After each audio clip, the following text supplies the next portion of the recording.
Bronxial asma kasalligi o'zi nima deydigan bo'lsak, bu yuqori nafas yo'llarini ham yallig'lanishi, ham allergik turini birgalikda kelgan ko'rinish hisoblanadi. Shuni hisobiga boshqa kasalliklardan nisbatan xavfliroq, nisbatan asoratlari ko'proq, nisbatan odamlarga qiyinchilik tug'diradigan kasalliklardan biri hisoblanadi.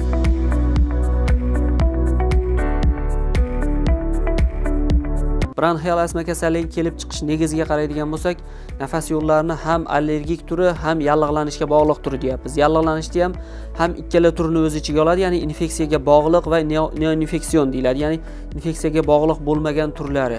Shu barcha kelib chiquvchi sabablarini hisobga olib, bu kasallik juda ham ko'plab uchraydi, chunki keltirib chiqaruvchi omillar ko'p. Hatto issiq ovqatlar ham, sovuq ovqatlar ham, sovuq ob-havo ham, issiq ob-havo ham, chang muhitda ishlaydiganlar ham, zaharli gazlar chiqaradigan zavodlarda atrofida yashaydigan insonlarda ham, hattoki misol uchun qum bo'ronli hududlarda yashaydigan deymiz, tuzli hududlarda, shu hududda yashaydigan insonlarda ham bu kasallikni kelib chiqish miqdori nisbatan ko'p hisoblanar ekan. Bu kasallikni etaplari, bosqichlari, davrlariga qarab ko'pchilikda bilinmasdan ketadigan paytlari ham bo'ladi. Misol uchun darakchilar davrini yoki bronxial asmani birinchi bosqichlarda odatda ko'pchilik sezmaydi. Oddiy shamollash hisobida jarayon ketaveradi. Mana shuni hisobiga ko'pchilik o'zida bu kasallik boshlanganini his qilmaydi yoki juda ko'p bemorlarimiz adashib, allergik bronxit bo'lib qolgan deb allergiyani yo'qotuvchi dori-darmonlarni surunkali ko'p miqdorda me'yordan oshiqcha qabul qiladi. Bu kasallikda o'sha mana shuni bilmaganligi hisobiga dorilarni palapartish, hattoki bo'g'im kasalliklariga qarshi ishlatiladigan zamonaviy dorilar ham bronxial asma chaqiradi degan tushunchalar mavjud. Gormonal preparatlar ham chaqiradi degan tushunchalar mavjud, ya'ni nazariyalar o'rganilgan. Bu kasallik demak keltirib chiqaruvchi omillari ko'p bo'lgandan keyin tarqalish darajasi ham shunga yarasha miqdorda yuqori hisoblanadi. Bronxial asmani endi allergik keltirib chiqaruvchi sabablariga keladigan bo'lsak, allergiya chiqaruvchi barcha omillar, ya'ni allergik bronxitni chaqirgan barcha omillar bu kasallikni ham chaqirishi mumkin. Sababi o'sha hatto hasharotlar deyiladi, dorivor moddalar deyiladi, gormonal preparatlar deyiladi, ob-havo deyiladi, havoning bosimini o'zgarishi deyiladi, ekologik muhit yomonlashishi, barchasi allergik o'sha sababga kirib qolishi mumkin, allergik omilga bog'liq bo'lgan sababga. Demak, bronxial asmani bu sabablardan kelib chiqqandan keyin bemor bu kasallikka chalinganda o'zida juda og'ir holatni his qiladi. Nimaga desa, kasallik etapni zo'rayib boradi. Ya'ni birinchi davr hisoblanadi, darakchilar davri deyiladi. Bu davrda bemorda quloqda, burunda, tomoqda qichishga o'xshagan yo'tal paydo bo'ladi. Ya'ni yengil mayda qichish orqali paydo bo'ladigan yo'tal paydo bo'ladi tag'in. Xuddi shu holatda bemor bilishi kerakki, o'zida bronxial asmaning darakchilar davri bo'lyapti turganligi. Ya'ni xabar beryapti. Shu kasallikda ikkinchi davrga o'tish, ya'ni zo'raygan davr, ekspirator hansirash deymiz, zo'raygan davrga o'tyapti turganligini belgisi hisoblanadi. Bu belgi hammada har xil ketishi mumkin. Kimdadir bir kun, kimdadir bir hafta. Bu kasallikda jarayoniga, organizmda holatiga, tashqi muhitga, omillarga, keltirib chiqaruvchi sabablarga bog'liq. Ikkinchi davrga keladigan bo'lsak, bu ekspirator hansirash. Allergik bronxit deymiz, yallig'lanishga bog'liq bo'lgan oddiy bronxit deymiz, obstruktiv bronxit deymiz, bronxial asma deymiz. Bu kasalliklarda bir-biridan yaqqol asmani ulardan ajratib turadigan belgisi bor. Ya'ni bemor biladiki, men bronxial asma bo'ldim deb aytishi mumkin bo'lgan bitta belgi bor. Bu bemorda nafas chiqarishni qiyinlash.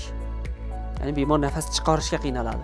Boshqa turlarda nafas olishga qiynaladi. Ya'ni yallig'lanib, bronxlar torayib qolgandan keyin nafas ola olmay qoladi ichkariga. Endi asmada nafas chiqara olmasdan qiynaladi. Nima uchun desa, asma kasalligiga chalingandan keyin bemorda o'sha bronxlarda shilliq qavatida kipriksimon hujayralar bor. Shu hujayralar o'lib qadoqsimon hujayralarga aylandi.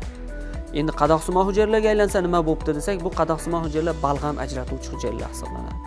Ya'ni balg'amni ko'p miqdorda ajratib, hali o'pkani tasvirini aytganmiz, bronxlar tuzilishini aytganmiz, daraxt shoxlariga o'xshaydi. Ya'ni tarmoqlanib ketib, tarmoqlanib bronxiolalargacha, oxir alveolarga o'tadi. Shu bronxiola yo'llariga balg'am kelib o'tirib qolaveradi. O'tirib qolgandan keyin olgan nafasimiz o'tdi, endi orqaga qayta olmaydi o'sha havo. Yoki kislorod almashinuvidan keyingi ajrab chiqqan karbonat angidrid organizmdan chiqib ketish uchun qiynaladi. Ya'ni qondagi miqdori ham ortib ketadi. Mana shuni hisobiga bemorda og'ir holat kelib chiqadi, ya'ni ko'krak qafasi bochkasimon bo'lib qoladi.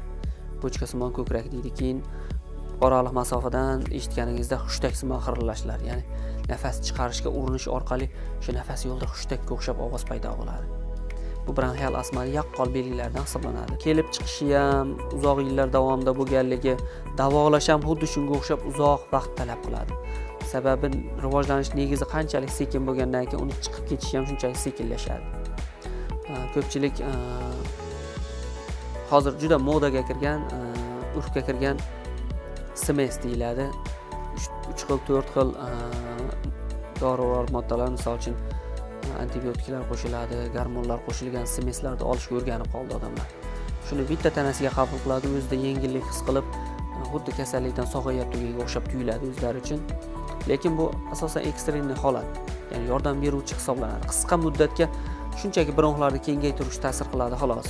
Kerak bo'lsa o'sha doriga qo'shib berilayotgan turgan bitta dorimiz ham bor. Misol uchun bu naborot tomonga yurgizib yurakka toksik ta'sir ko'rsatadi. Aks ta'sir deyiladi. Ya'ni qarshi ko'rsatmasi yurakda muskullarni o'ldiruvchi ta'siri ham saqlanadi. Shuning uchun ko'p bemorlarga tavsiya qilamiz bu SMS'larni me'yordan oshiq yoki ko'p miqdorda qabul qilmaslik. Chunki bitta organga yordam beraman deb ikkinchi organni ishdan chiqarib qo'yish mumkin-da. Birinchi o'rinda o'sha kasallikning sababi nima, qo'zg'atuvchisi nima, shunga e'tiborli bo'lish. Ikkinchi o'rinda o'sha qo'zg'atuvchi dastlabki darakchilar davridayoq bemor o'zini holatini o'rganib, shunga qarshi bir yordam beruvchi narsalarni qo'llash. Ko'pchilik bemorlarimiz bu holatda sepmalarga muhtoj bo'lib qoladi, qaramlik holati. Bu ham baribir aslida davolovchi emas-da. Vaqtinchalik holatni yengillashtiruvchi. Shu misol uchun o'sha sepmalardan gormonal sepmalar bor, hozir sepadigan ingalyatorlar deymiz. Bularni qabul qilgandan keyin buni miqdori ortib boradi kundan kun. O'sha ta'sir muddati qisqarib, bemor oldin 2 marta ishlatgan bo'lsa, endi 3 martagacha muhtoj bo'ladi. Bu ko'payib borgan sari falokat deb qabul qilsak bo'laveradi. Ko'pchilik o'ziga e'tibor bermaydi, faqat shu sepmani sepib odatiy rejimda davom etaveradi, hayot rejimida. Bunda bu kasallikka chalingan bemorning hayot rejimi boshqatdan chiqilishi kerak-da. Chunki ovqatlariga ham e'tibor berish kerak, jismoniy holatiga e'tibor berish kerak, yashash muhitiga e'tibor berish kerak, o'sha yerda ekologiyasiga e'tibor berish kerak. Shunaqa holatlar ham bo'lgan, o'lim holatigacha borganlik bu kasallikning hisobiga. Demak, bu kasallik anchayin jiddiy kasallik hisoblanar ekan. Chunki agar shu balg'am ajralishi miqdori ortib borib, bronxlarning giperreaktivligi, qisuvchanligi, o'sha torayishi kuchayib borgan sari kerak bo'lsa o'sha bronxial astmani og'ir astmatik status degan holati bor. Bemor shok holatigacha tushib qolishi mumkin bu kasallikda. Demak, bu kasallikka anchayin jiddiy e'tibor qaratadigan kasallik hisoblanar ekan. Bronxial astma kasalligiga chalingan bemorlarimiz bilan suhbatlashganimizda doktor Ali choyni ichdim. Birinchi kundan effekt his qildim deydi. Ko'pchiligi nafas yo'llari bilan og'rigan bemorlar shuni aytadi. Birinchi kundayoq effektini bildim yoki 3 kun ichida effektini bildim deydi. Choydan bitta ichib ko'ringda nimani his qilasiz? Choy juda ham yumshoq tabiatli. Tomoqdan o'tganda hech qanday bir achchiq, bir qitiqlovchi ta'siri yo'q. Mayin o'tadi tomoqdan. Shuni hisobiga keyin ozgina haligi choydagi mayinlik hisobigami, choy tarkibidagi dorivor giyohlarda juda ham effektivligi hisobiga balg'amlar darhol ko'chishni boshlaydi. Balg'amni yumshatuvchi ta'siri bor choyda. Choyni ichganingizdan keyin darrov bronxlar kengayib, ya'ni odamni tinchlantiruvchi ta'siri hisobiga bronxlarda spazmni qo'yib yuborib, u yerda joylashgan balg'amlar suyulishni boshlaydi. Suyulib darrov bemor o'zi bronxial astmada ham bemor balg'am chiqargandan keyin yengillik his qiladi. Demak, doktor Ali choyni iste'mol qilgandan keyin ham balg'am chiqdimi? Demak, bemor o'sha bronxial astmani o'sha davrlardan tezda chiqib ketgan hisoblanadi.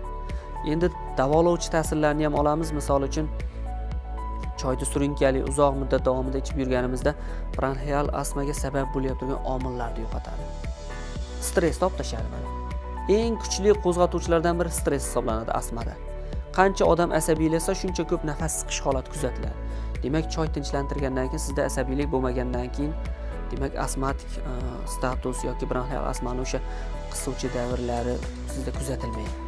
Ikkinchi ta'siri yallig'lanishga qarshi. Ya'ni infeksion bo'ladimi, noinfeksion turi bo'ladimi, ikkala turida ham sizda nafas yo'lidagi shamollashni olib tashlaydi. Uchinchisi qon tozalovchi ta'siri. Bu orqali qonda paydo bo'lgan immunokomplekslarni parchalab, o'sha immunologik jarayon, allergik jarayonni bartaraf bo'lishiga yordam beradi. Demak, choyni ichdingiz, bronxlar kengaydi, balg'amlar ko'chdi, siz yengilladingiz.